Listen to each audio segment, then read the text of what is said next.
So first we have VS Code.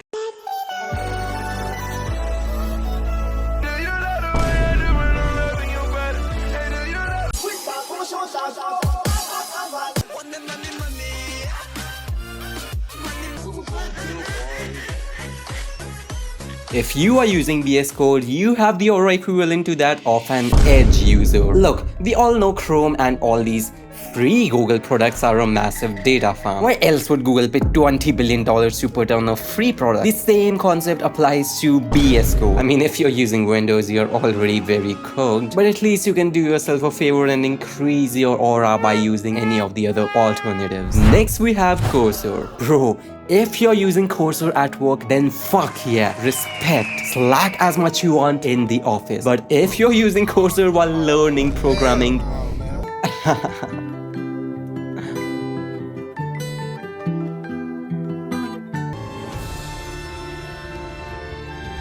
Bombardiro crocodilo.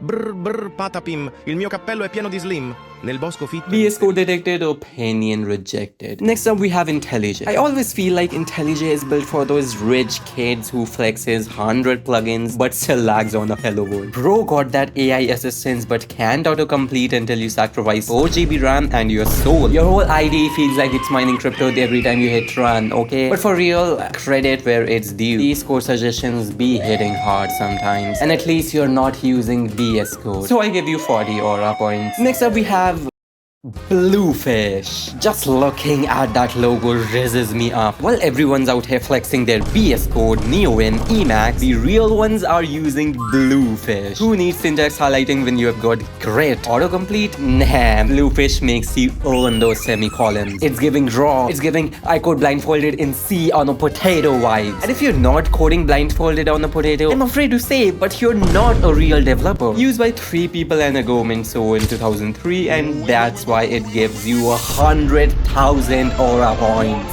I don't think modern devs can even handle that sigma-tux energy of attaining 100,000 Aura points. This editor doesn't crash. You crash from exhaustion trying to figure it out. No distractions, no bloat, just you. It doesn't even have a Git integration because real devs straight test in production. Next up we have Wait, what? You want me to do Emax? You want me to do Emax? Bro, that's not even a code editor. That's an entire operating system pretending to be humble. Oh, you wanna write some code in Emax? First, you gotta compile your own key bindings, spiritually bond with Lisp, and survive the arcane ritual known as installing a plugin. Like, why does quitting Emax feel like you're solving a Greek oracle? Bro, I just wanna leave, not hack Area 51. Emax be out here doing emails, spreadsheets, web browsing, all while forgetting it's supposed to just edit text. Like, chill, bro. Cut some syntax. Okay, and now for the moment we have all been waiting for. I know, you sat through this entire thing just to witness this section. Ladies and gentlemen, I present thou, the god's intended way of coding, the one who cooks, the doomsday of mouse society, the key press king, the terminal titan,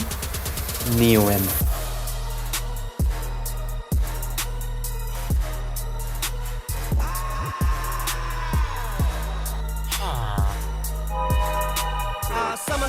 You assuming I'm a human, what I gotta do to get into you, superhuman.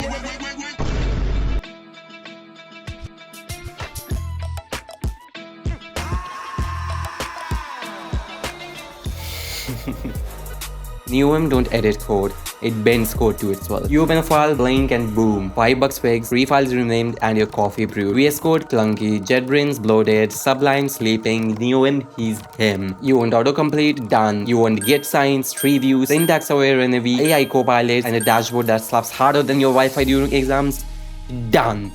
With style, with speed, with zero cap, and the vibes, bro. Open that init.lu and tell me you don't feel like Tony Stark tweaking his arc reactor. You rise your dev setup like it's an anime themed spaceship dashboard. Just imagine the amount of aura, at least 12,000. Every keystroke you press feels like a combo move. Neovim users are built different, okay? We don't cry when mouse dies. We celebrate. We don't ask how to quit. We never want to leave. We don't download themes. We write them from scratch in a rice fueled frenzy at 3 AM. In fact, this video is not even about ranking code editors. It's about indoctrinating you into using the best code editor this Kalyug Dunya has to offer. In conclusion, if coding was an anime, Neovim is the final form. It's not for the faint-hearted, not for the lazy, but for the ones who see the Matrix, hype like ninjas, and believe in Thug supremacy. Wait, what? You don't know Thug supremacy? You don't know Thug supremacy? What? Fuck, bro? What? Are you serious right now, bro? Oh god. Oh boy, you really need to watch this video next.